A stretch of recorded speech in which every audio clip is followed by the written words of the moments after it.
Well, welcome to another episode of Selfish Chat. Oh my goodness, we are back in the studio, y'all. I'm sitting back on the couch. Can you believe it? It's been a long few weeks. Let me tell you that to start off with, right? And before y'all wonder who's on the couch with me, right? If y'all were watching last week, y'all know. But if y'all didn't get a chance to tune in last week and you haven't caught last week's episode, which you should have by now because you should be subscribed to all of our social medias and our YouTube channel, right? Um, this is my lovely co-producer, my other half, my husband. How's everybody doing out there? Yeah. So we're gonna get into some nitty gritty with him in a little bit, right? But first and foremost, I gotta dish the dish and let y'all know, how it goes, the do of the do of the do, right? So everything that we discussed on Sofa Chat is solely the opinion and the lived experience of the individual. Sofa Chat does not endorse any company or any organization on a product, or like if I tell y'all all the time, I told y'all one time, I told y'all 1,000 times already. Maybe not 1,000 though. But if anybody want to sponsor, please let us know. And I will be letting out some other information towards the end of the show. So please stay tuned to the end. You wouldn't want to miss all of the details that are going to go on in this show because we got a really packed show, right? So I wanted to start by digressing about, last weekend and, you know, um, so gotta let y'all know the numbers. So on Saturday we did the Walk Away Homelessness with Princess Janae's Place, as well as the Ghost Project, and a number of other organizations. Cheer New York was there. We had officials from the governor's office. Wow, I'm like stuck because I'm like there was a lot of people there. It was a really really big turnout. And Sofa Chat, I'm happy to say, raised $65 towards walking away homelessness. It was just the beginning. We'll definitely raise more next year, but hey, it was something to start off with. Then came home, relaxed, took it easy, and on Sunday we got up early in the morning and we went into the AIDS walk. Where I'm happy to say, in collaboration with my husband, because we own our own production company, Double L Productions, which is a combination of Sofa Chat. I'm going to try to name all of them, and if I miss any, he's definitely going to pitch in and let me know.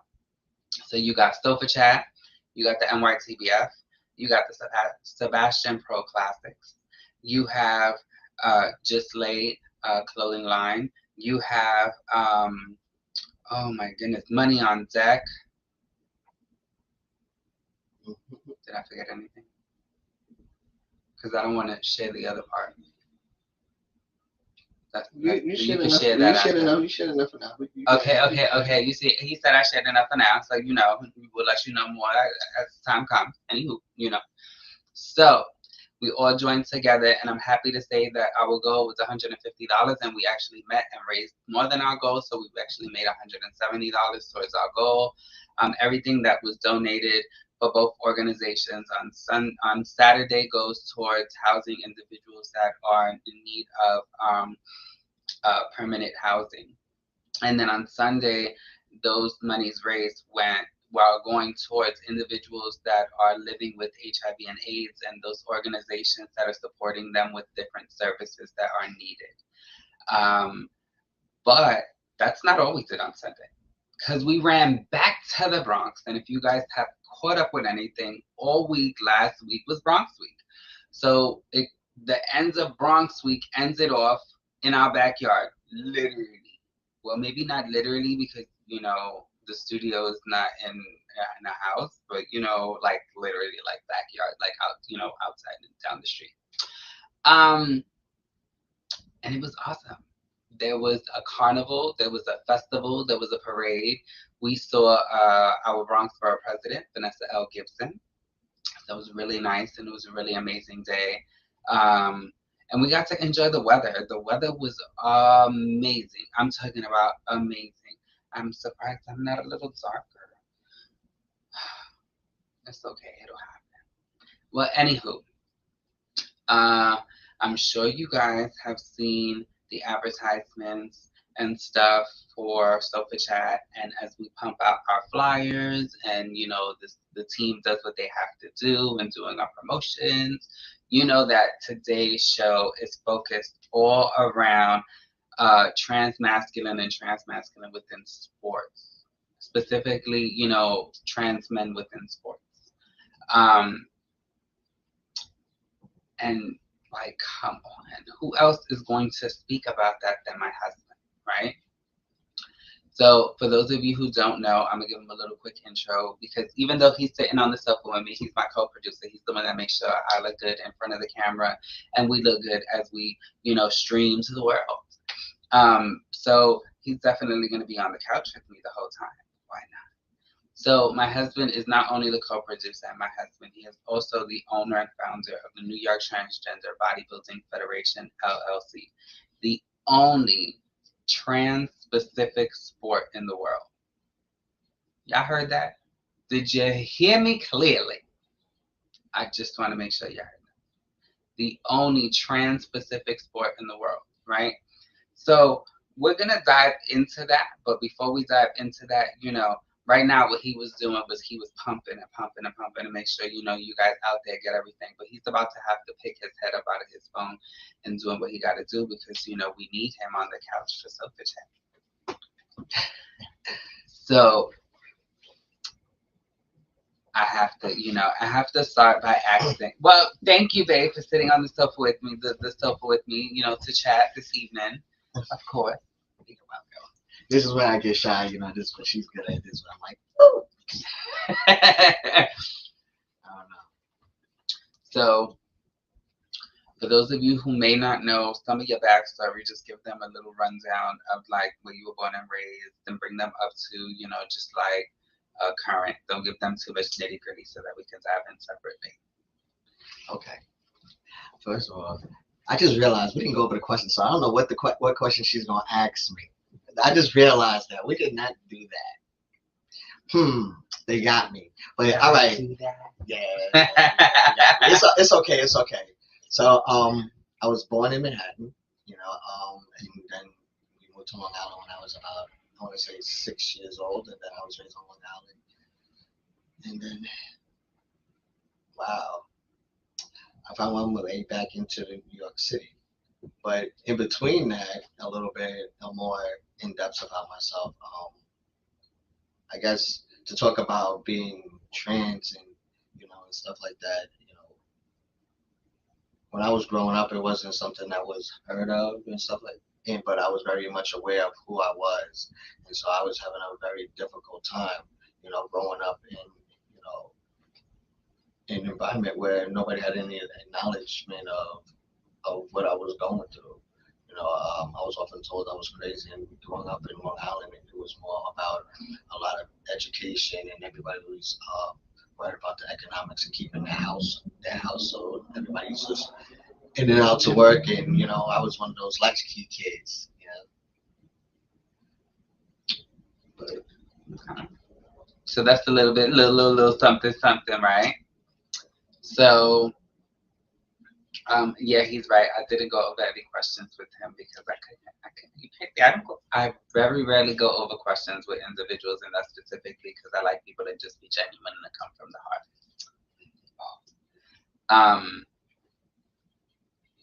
What was it like growing up in an era that wasn't as progressive as it is now and socially accepting?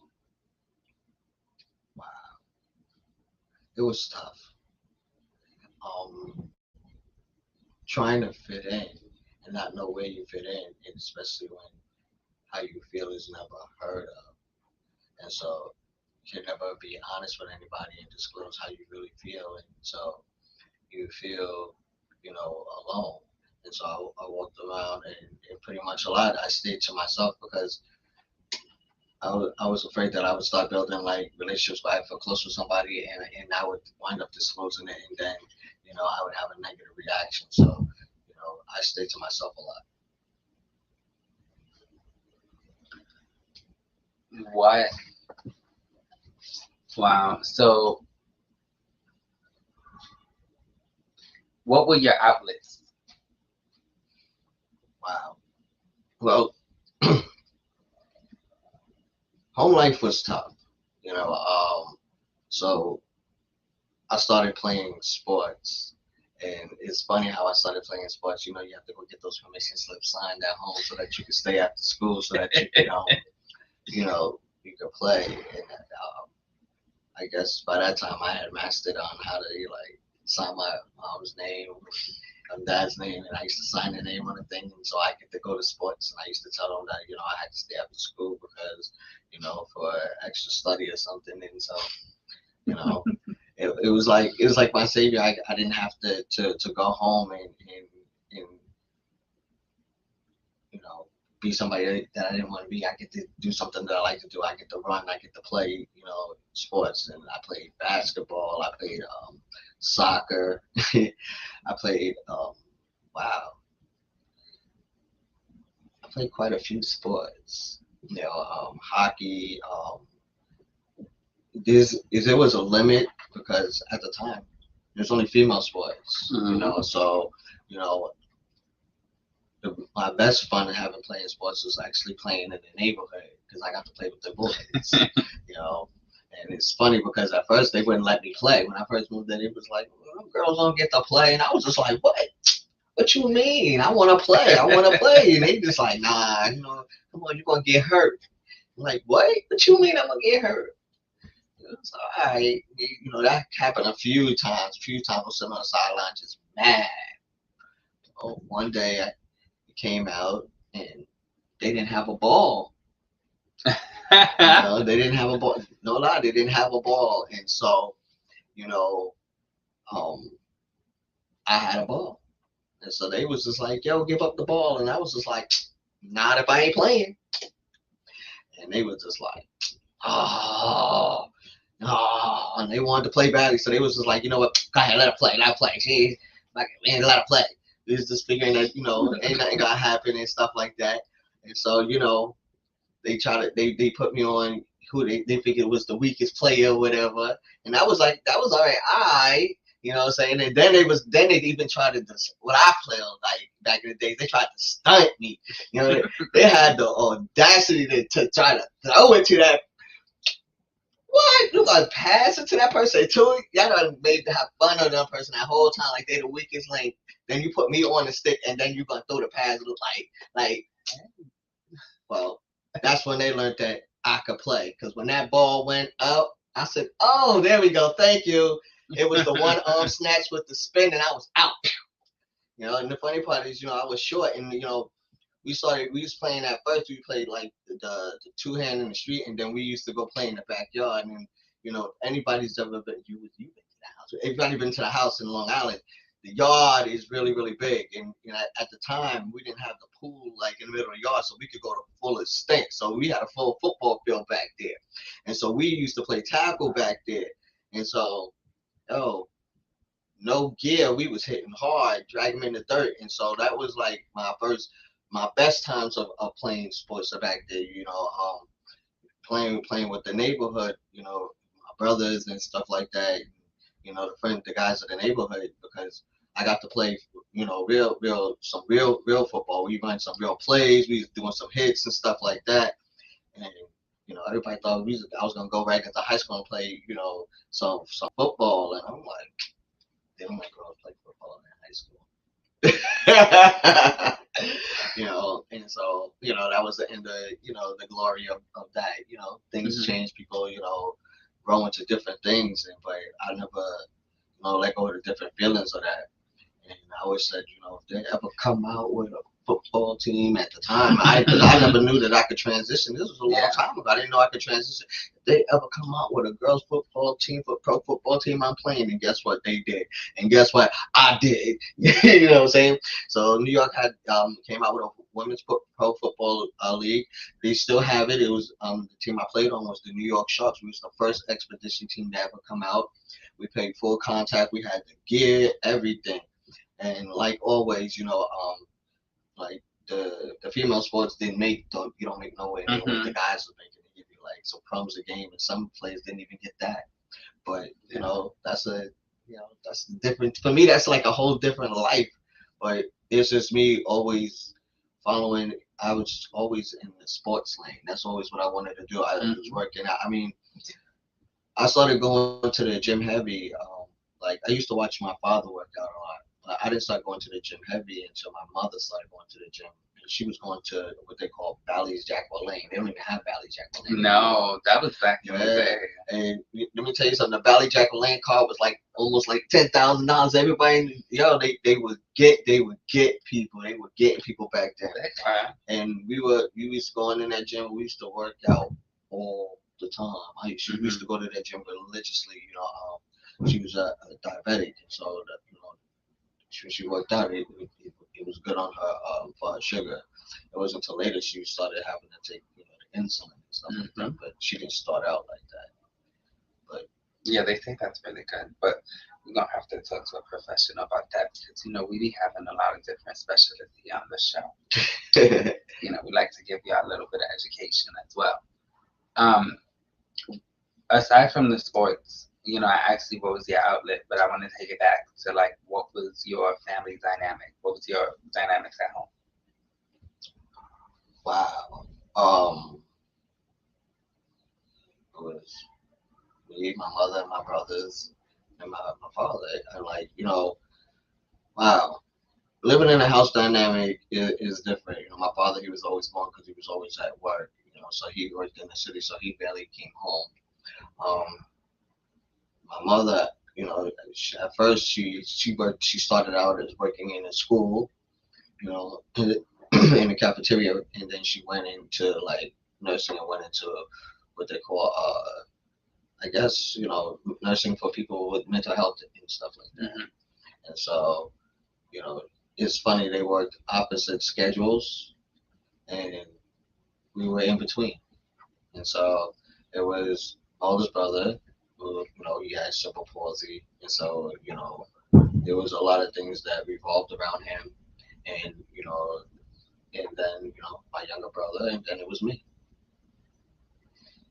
So, okay, so we touched on a little bit of the sports thing, like growing up, and like the upbringing.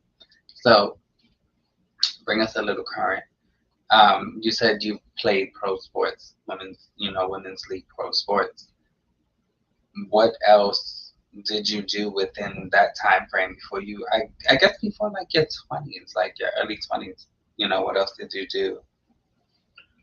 School, school, and uh, there was nothing really to do. I had my son in my early 20s, so he was with everything that I did. He went everywhere I went, but at the time I was going to school. I was going to Suffolk Community College at the time, and I was studying what they call chemical dependency for children for parents of chemical dependency. So basically, it's counseling for children who've been basically, subjected to parents who have used any type of substance. And I felt like at that time of my life that was important and stuff like that. And you know, it's funny how you change and you evolve as you do things. I've always been into the community and trying to find what would make certain things easier, better, and help people understand certain things. And at that time I was, you know, focused on, more like the youth, more needs to be saved. At the adults, pretty much set in ways. And it's funny because I felt different at being a mature adult, and so, as you mature and you learn different things. Absolutely, absolutely. So, being a parent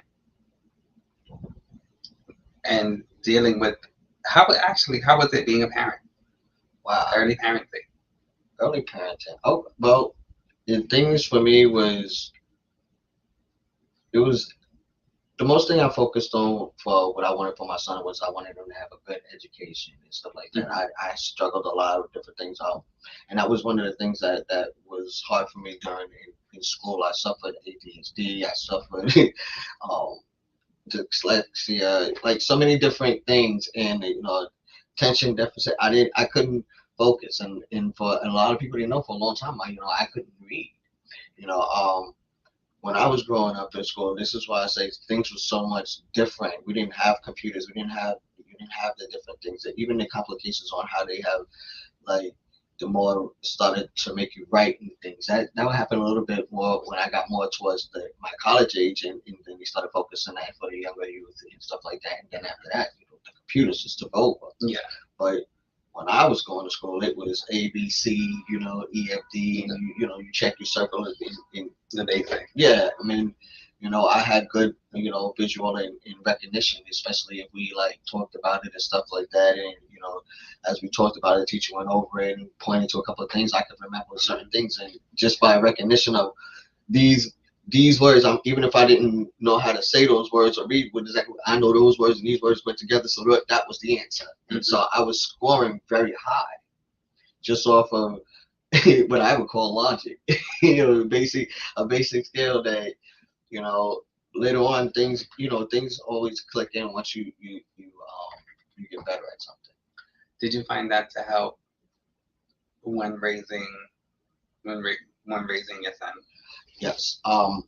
Well, the first thing I wanted to make sure that he didn't have that problem that I had. I wanted to ensure that early that he was going to definitely be able to read. So I was flashcarding him before he probably had even good vision to know what the flashcard was. I was flashing him and saying the words and everything that had to do with education, reading, writing, and some math. Math was one of my weakest subjects, but I didn't become stronger in math until later. It's just something about it. I mean, I do math different, and so I can get the answer. I just hate explaining it, Mm-hmm. And so I'm not here to teach the class. You just asked me what was the answer. I gave you the answer. Why do I have to explain how I got it? Was it right? But raising him, did it help Yes. learning how to break, like, not I guess learning, but being more comfortable with breaking things down like that for him? Yes, it was because it made him more powerful in school as in learning how to you know do things. How he advanced very well and learned, and he was able to read and you know there was other when you have other factors that might slow you down. These things help speed it up and bring everything to speed, and it's amazing. Not that he wasn't amazing; he was always amazing, but he's just like everything that I thought he would be in, and then some. So can't explain. So fast forwarding a little bit, then what got you into, of course, having that passion and that love of sports? What got you into bodybuilding? Well, all right. Bodybuilding was more a thing of trying to feel and look closer to how I felt inside. When I worked out, I just felt closer to who I felt like I was inside. The only thing that bothered me was like I felt like I had muscles and these things that was in front of me, and I was like, well, why do I have these things? They need to go. That was the only thing that was the hardest part for me. But other than that, I loved the way I felt when I worked out. I loved the way my body looked. I loved the way, you know, my muscle just took to the form that I wanted it to take. Mm-hmm. And just like to work out, it just makes me feel good. What was uh, your first taste of actually competing within bodybuilding? Um, I was in Atlanta. There was how you say an amateur competition. Well, it was just an open competition for all trans men. And I had my top surgery, and I would say the first it had went on for like 2 years. That I was watching it, and I couldn't go the first 2 years because I couldn't like how you say get up the money to go out there because it was in Atlanta. It wasn't in New York. It was in Atlanta. So I just wanted to get out there and just even if it wasn't like pro, because I just wanted to get out there and be able to get on the stage. It didn't matter. I felt like that I liked to work out, and I wanted to meet other guys that also like to work out and stuff like that, and see, other fitness people and other, just fitness across the world. I mean, if you're into fitness and bodybuilding, this is your sport. It is an amazing thing, and it's hard to be trans and do this sport. Mm-hmm. For a lot of reasons. It's an expensive sport. It's an intensive sport. It's a whole mental state of mind type of sport. It's something that you have to be ready for, and it's not just something that's hard on the guys, but it's extra hard on the girls too. Mm-hmm. I understand, like, with certain things. I hear a lot of different things. As much as the girls love sports and want to be involved and stuff, some of the females, they worry about, you know, being taken out of their element because they feel like maybe they're not taken away from their femininity. And it's the same thing that you hear from the cisgender women, right? Mm-hmm. That's going down to compete. Yeah. But if this is what you love, this is what you love. You can't let somebody tell you, no to what you love. This is you. Yeah. You know. So, what happened in Atlanta? Well, what happened in Atlanta is, I went down. And, I took third and I came home. That's it. I took third and I came home. It was, how you say, it was an amazing moment. It was funny because I hadn't really prepared, and so that's what I always keep in mind for, like, my competitors now, to make sure that you know what the poses are, Mm-hmm. make sure that you practice those poses, make sure that when you're on stage, to be able to be prepared to pay attention to what the judges are asking you and stuff like that. And you know, this it's like crazy. So, before you lead right into it, because I feel you touching it. Um, what inspired you to come home uh, and start the NYTBF? Well, I liked what was going on, but I felt that we needed it at a pro state, and we needed it at, you know, we do so many things and we be exposed, but we don't get the proper accolades for the things that we do. It's like we go out and people just throw us a bone, and more is like we're being tokenized more than we're being more respected for what we do. And so this is an art. Mm-hmm. Bodybuilding is an art, and it takes a lot to make it happen. And you say, we want our own lane, why not? Mm-hmm. And why can't we have a pro lane? And why can't we have, you know, pro accolades and pro prizes and stuff the way it's supposed to be done? Like when you're watching the other competitions, why don't we have a pro stage? And so this is what we're gonna have.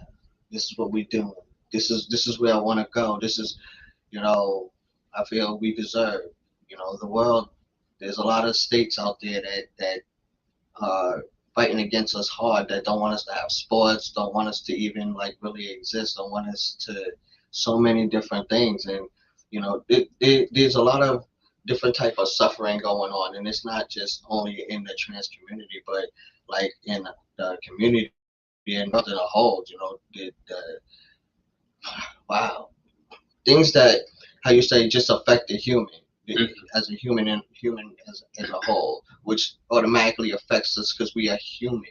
Mm-hmm. Whether people want to admit certain things, or able to, how would you say, I'm not going to say admit, because at the end of the day, to admit, it feels like you're lying about something. But it's hard to come forth when you feel that you're going to be talking upon deaf ears, and you want to educate people, but you also want to be safe while you're educating people. You don't want to put yourself in a line of danger.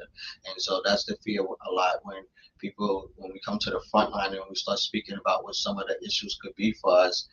Some people go, well, why are you saying that? You bring a light upon us. And the whole thing is we're already here. The light is here, and I'm not alone. And so therefore, we need to make sure that we all remain safe. We need to have people understand that we are human. We're not going nowhere.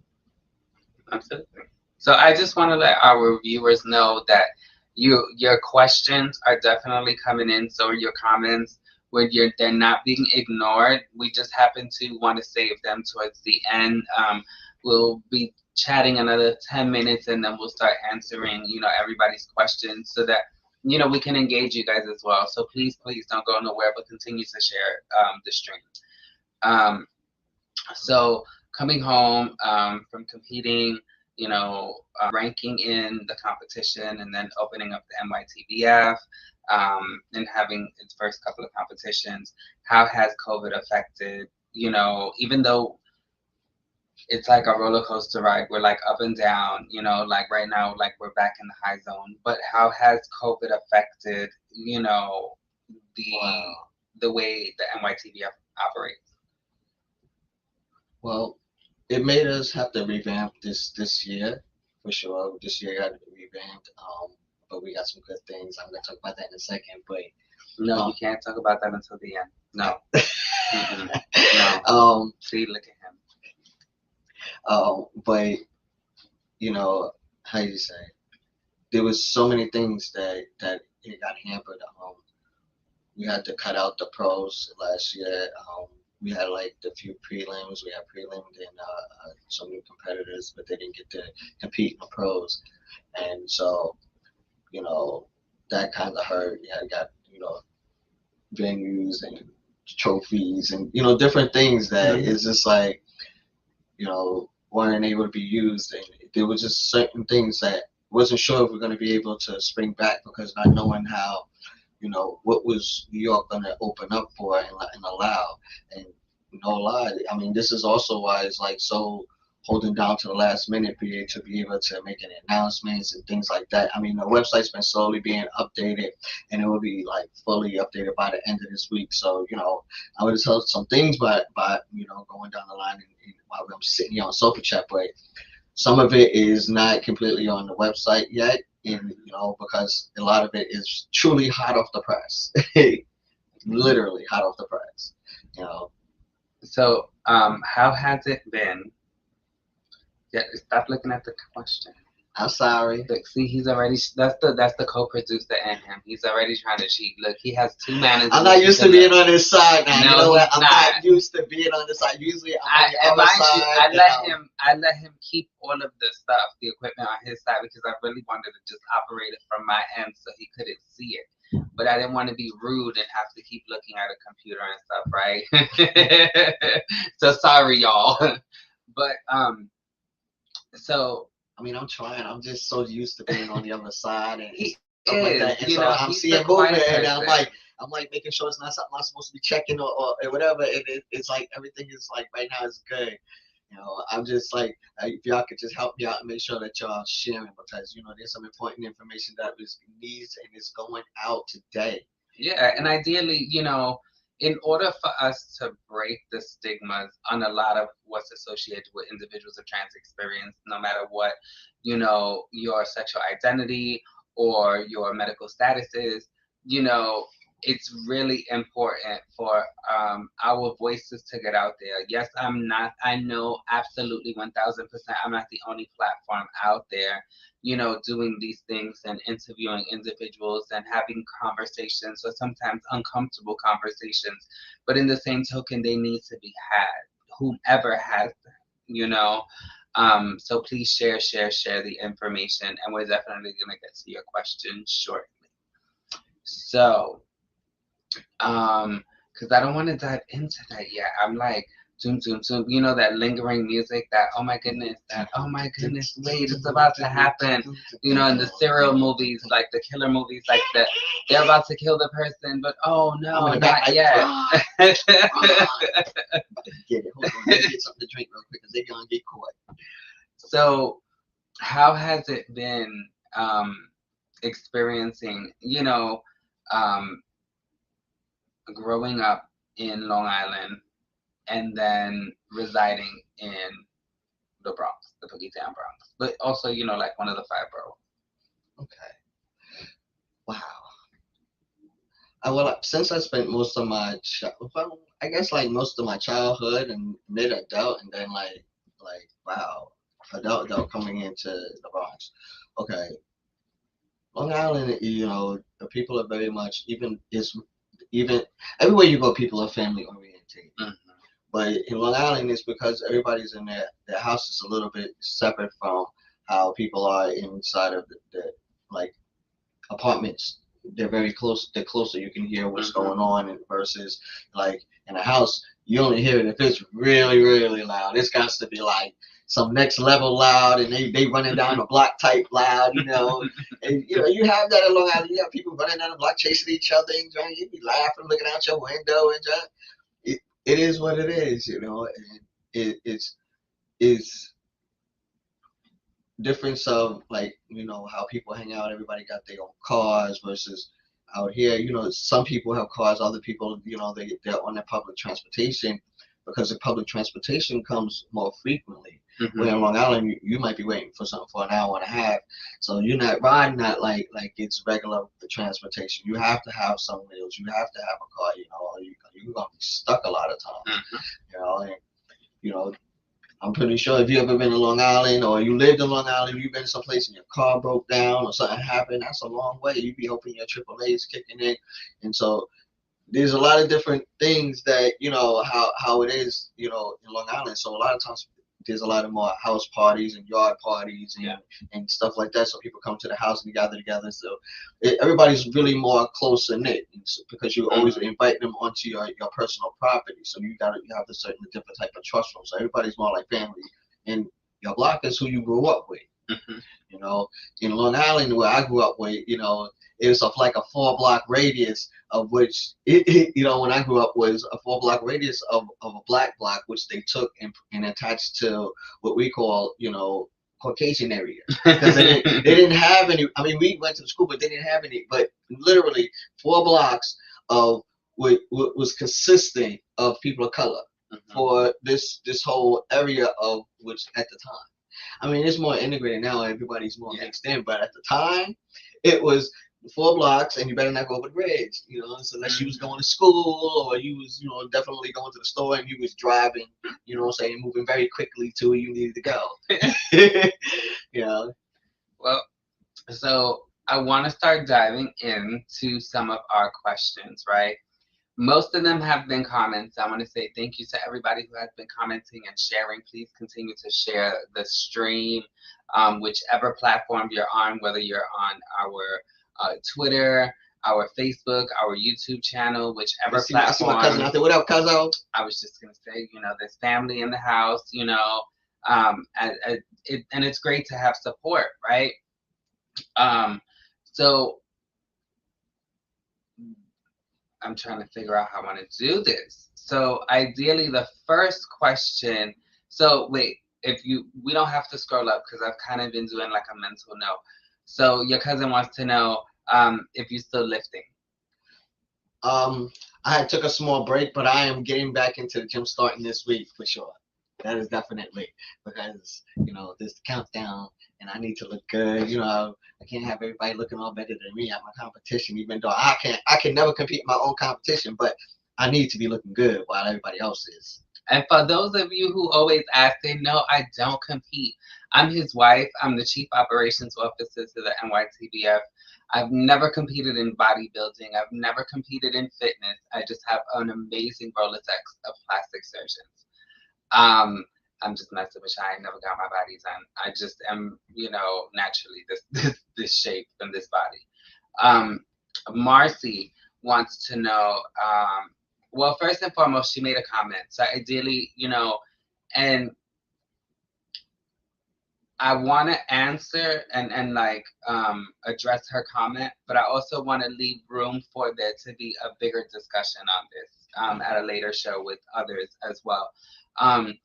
So her comment was pretty much like, how do women of trans experience go into the gym settings and not unfortunately have to deal with men cruising them? And for those of you who don't know what cruising is just, you know, specifically going to the gym to attract women of trans experience. So that was her comment. I don't know if you want to comment. I can answer that. Marcy, this is how you say a tough one because it depends on the gym that you go to. I want you to know that you are not alone with this. It happens in the gym consistently. There's just people there that's there to cruise people, and this is what they do. What I do is, depending on the gym is in that you go to. Sometimes they have an app, and they can tell you when your gym is at a high level of people. So you try to pick those times where it is a less level of people, so that you can go in and get a workout and make sure. And at that way, you can also ensure that the people that's running the gym can keep a better eye on you because there's less people there, and they're more familiar with you and stuff like that, and so you won't have to worry about that too much. But if you're in the gym and you're experiencing that, definitely report it because I guarantee you, you're not the only person that they are doing this to. And it's sad that people go to the gym and do that to people. The gym is supposed to be a place where you go, and you be in your own, you be with yourself, unless you have a gym teach, how you say, a gym instructor with you, your fitness instructor with you, and they just working you out, trying to make you cry the whole time, you know. And I want to tap on another comment that Marcy made, which is also, she said, I love the sports, always have. I have learned strength and training and learned body mass and muscle building. It helps a compromised immune system. Absolutely. It really does. What most people don't understand is you don't have to be a bodybuilder and work out those in that type of manners to actually be considered working out. It's called fitness. You keep yourself physically fit, and it really does change what effects the body has. Even with individuals with different underlying medical issues, whether it be HIV, diabetes, cancer, hypertension, what is it, kidneys with dialysis, all of that, fitness does work. Yep.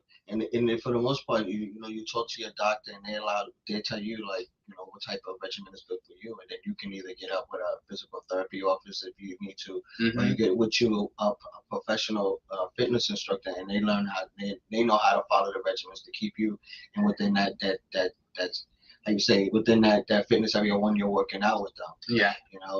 But there's just so many different types of workouts. Those workouts not just for that, for people who's just been injured. Maybe you need to strengthen your back or strengthen your legs or strengthen your arms. I mean, I was struck by a car, so I had physical therapy. I had to learn how to strengthen myself back up. I was down and out. There's so many different things. And lately they just told me I need to get more cardio in my life before I become diabetic. This is something that runs in my family. At the end of the day, I'm not young. I God has given me the gift to let me to keep the, how you say, the fitness of youth and the look of youth, and so I can move strongly. He has a strong message in me, so he's making sure that I can keep that message going for a long time. That's what I really think at this point. And so, I just, I stay thankful in that manner, but at the same time, as I get older, I still go to the doctor. I still feel these different aches. I still be feeling certain pains. I fall down. It's funny because I know everybody's used to me. If you see my videos in when I'm going hard and I'm fit and I'm tight, everything is very strong and has great movement. And I try to make sure that I don't become too big, so I have great motor skills and stuff. I'll be able to move around. You don't want to do too much. And at this age, all I just want to do is stay fit. So I want to just let everybody know, thank you for everybody who's just joining in, who has been continuing to join in and share the live. Please continue to share the live stream and continue to let people know what is going on with us. I want to let Wanston know, just hang in there a few more minutes, Wanston. We're going to answer that question about the next competition. Marcy said, he's going to get his, his coffee. My iced coffee. His iced coffee. So, Marcy made a comment regarding taking hormones, access for exercise. Yes, ideally, there's a lot of, so I'm not going to engage too much in that because I said some of these topics, and I love when people chime in and engage in conversation because it allows us to build content so that we know what else to bring you guys, because ideally sometimes, when there's no engagement, we're not sure if you'd like the topic that we're discussing, so we kind of change it up every now and then. So in regards to taking hormones and exercise, yeah, there's a lot of factors in that. But ideally, we're gonna save that for another episode. But it is very important to always stay physically fit and at least do some form of exercising. Um, Carrie said mental health. That's number one. That's Absolutely. why they started working out. Absolutely. Mental health affects individuals very different. If you tuned in about 2 weeks ago, we had a mental health professional, and that'll segue me in very briefly, but not to give you the full information because I'm going to wait until the end of the show to do that. But we have also a mental health health professional coming next week. Working out has helped control some of my anxiety when I'm at a good workout and a steady workout. I don't feel my anxiety go so high. My nerves don't kick into in a lot of situations where a situation may become loud or racy in things like that. I maybe it's because I feel that I'm at good strength and I know I can protect myself if something happens, versus not sure what's gonna happen and not sure at what status I can move, and if I'm gonna be able to protect myself very well. So is I feel different, and so that helps with my mental states. Like I said, my anxiety stays down also. My jitters don't kick in. So I want to get back to another comment. I had a genetic sleeve, and the weight is coming back on in the midsection.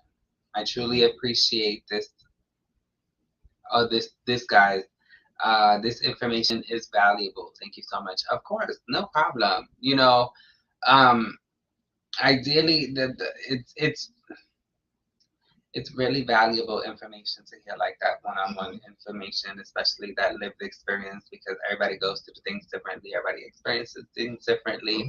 So it's good to get the opinions of so many different individuals so that you can take bits and pieces here and there, to mold into what you need. So we have two minutes we have 12 minutes left to the broadcast, right? So before we get into any other nitty gritty, we want to let y'all know to please continue to share the live stream. I don't know. I want you to dish some information, but I don't know if you should just yet. So I guess we could start with the basics. So can you answer Wanston's question, one of our viewers, and when's the next NYTBF competition? Okay. Yes, I can. I can definitely answer that question. But before I answer that question, y'all notice that I was sitting here, in the Black Pride, NYC, hoodie, and that in August, is the Black Pride 25th anniversary, and so from the 17th through the 21st is that whole week of Black Pride inside of New York City, and so this year the NYTBF has partnered with the Black Pride for on August 20th during the expo. We will be having our next pro competition. So, there's so many different things going on. We're going to be in the New York Times Center. Wow. I don't know where to go, at this point. Too much. No, I'm not going to give them too much. I mean, for the competitors, put it this way, for the competitors, yes, for the competitors, registration is now open. It's been open. When it come June 6th, the competition is right now. The registration for the how you say the men's competition for the competition period, which is wow, I'm getting all tongue-tied.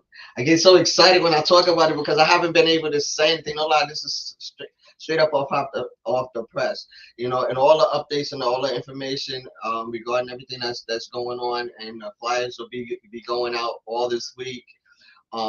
Like I said, the competition will be on August 20th, and we're gonna be in the New York Times Center. It's during the Black Pride. We partner with Black Pride, and so we're gonna be in the Times Center in New York City. Mm-hmm. If you don't know what that is, y'all can go Google it. It is an amazing place, amazing. So yeah. So wait. We can't give them everything. So y'all got the date. Y'all got some location information. Y'all need to go online to nytvf.info. Even though the page is being updated, you can still find out some info on the page, as well as you can still purchase your tickets, right? I mean, not purchase, you can register for the competitors. You can register for the competition, for all competitors. If you haven't already registered, I don't know why you're waiting. What are you waiting for? Just register. Just register and show up. You want time to book your tickets if you're not in New York. You want to book your hotel, you want to get all that good stuff, right? So definitely book your ticket. I'm going to put it like this. You make it through the prelims and you make it into the pros. We've got cash prize this year, big cash prizes, dividends for the first, second, and third place winners, and some extra cash for the overall winners. And I'm talking about some good cash. We're not talking about like some light stuff. We're talking about some good cash. We got some swag for everybody. And so,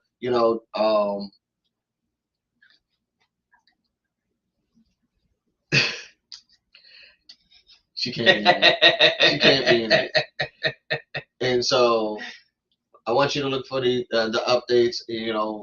It's real this year. It's real this year. You say over 10,000 in cash and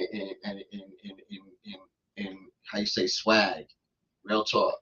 So you've heard it straight up here at Sofa Chat about what's going on. Oh, I feel so special. This is the first platform that gets it's like I don't have to compete with no other station. Like, for real right now. Like, we got hot off the press. Y'all got this here live for the first time. Like, he hasn't discussed this with nobody. So I'm going to need y'all to do and, share this, right? So, look, we got 7 minutes. Wait, hold up. Wait. We're going to let them know some stuff. I'm going to let them know some more stuff. So we got 7 minutes. So I'm going to need y'all to share. Hit up your friends, your peoples, your family. I need this viewers at least to be up to 10 or better, because we're about to give away something at the end of this. So I need y'all to get 10 people up in here. Okay, what else did you want to share? Also for people that's coming out of town, or people who just want to be in the city during that week, there is hotel accommodations for that week. And so all of that will be going up. That information also can be found on the Black Pride page, as well as the nytvf.info page, and the flyer that's going to be coming out this week. 6 minutes. He said, when I went back to regular food, I put some weight on. So I went back to keto and meals preparing. Some like a meal prepping. Mm-hmm. I'm gonna have to start prepping because I'm going back in. I'm trying to push my weight up. It's hard for me, so I have to prep so I can get myself to eat more. Certain things. I have a hard time in we have 5, y'all. We have 5. Come on, 5 more. I'm a vegetarian, but I'm just not into meat like that. But here we go. Wait, I have some good meat today, though. Oh my God. I had these ribs. Stop playing. I cooked dinner early, y'all. I made dinner early. Come on, y'all. We was at 5. We need to get this up to 10 because we're about to give away some tickets. We're about to give away some tickets to something. Oh, so, yeah. You know what? Let's talk about some of the things that excuse me. Like, hold up, sir. 1 second. Oh my bad. 1 second. That's right. I'm being interviewed. See, this is what happened when I come in front of the camera. That's why the host of Sofa Chat. Hold up a second. 1 second. Here we go. So while we get our viewership up to 10, right? And before we let y'all know what's going on for the next couple of things, because we're about to give a giveaway, right? Sharing is caring. And no, this is not the Just Lay Slay Challenge giveaway. That's something big and big and big and big. Yes. And you know what? Are y'all looking for her? Are y'all finding her on the train? We is not doing we is not doing the Just Lay Slay Challenge giveaway until we're not giving that prize away until the last show. So, and we're gonna let y'all know about that in a second. So, anywho, so wow. Okay, woo! I got so excited. I'm so excited right now. I'm just got all this information overloaded in my head. Oh my goodness! It's the overload mind, you know. There's Holy crap! And there's still so much to be done. It is. So your cousin wants to know, are we traveling outside of the state? We will be traveling outside of New York. But right now, the only time we'll be traveling outside of New York will be in October for the United States Conference on AIDS, which will be in Puerto Rico. So we're going for like a whole week. So it'll be a business pleasure trip. Other than that, right. You know, business. It is business. I love it. Anywho, so first and foremost, because I'm trying to line them up in order, even though I have some of them, already lined up. So next week, right? Our show topic next week is about mental health within the transmasculine spectrum. We have the amazing honor of having Dr. Oswald Thomas on our show. So he will be here and we will be interviewing him. He is the author of the book that is titled The Delight and Dilemma of Female to Male Transgender. All right? That's first and foremost. So I don't want to forget what's going on next week, right? Then, before I leave the month of May, I'm going to let y'all know that y'all can still make donations to both of the fundraisers that we have walked last weekend. So please definitely do make those donations. Now we're going to move into the month of June, right? Oh my gosh, 2 minutes, making me nervous right now. So on June 2nd is the flag raising ceremony at Bronxboro Plaza. That is where Bronxboro Plaza, with the Bronxboro President's Office, along with the Bronxboro President, Vanessa L. Gibson, they will be raising a flag in honor of LGBTQ plus Pride Month. And this year, there's a lot of amazing new things happening, especially with someone new within office that is very progressive and that is very supportive of the LGBTQ plus community. In addition to that, we have the honor of participating in another event, but until that ink is dry, we will not discuss that. But that happens to be a Bronx event as well. Now, after that, we will be hitting the stage on June 25th. Okay. We'll give you the book information in 1 second. We will be hitting the stage on June 25th for none other than a Pride. Excuse me, sir, please don't do that. For a Pride drag and comedy show at Comedy in Harlem. Tickets are $20 per person, right? We have tickets for sale.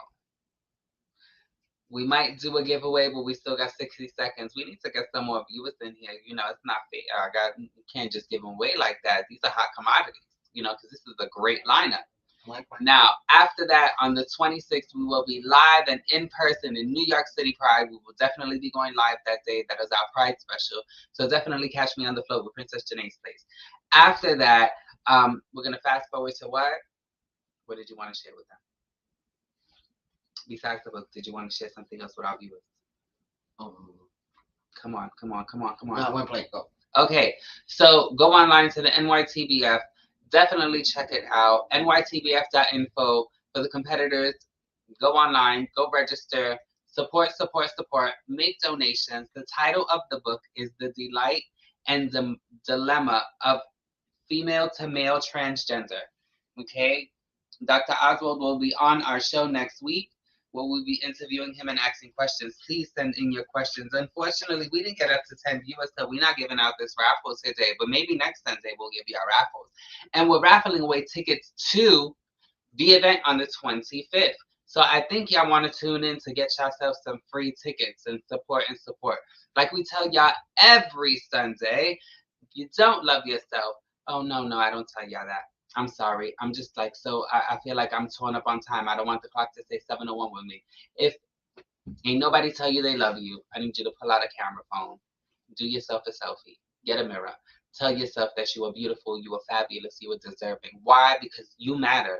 You have a purpose and a mission in life. Stand up, fulfill your mission. And if you don't know what it is, it's okay. Sometimes it comes late in life, but it's okay. Tell yourself you love yourself. Because you know what?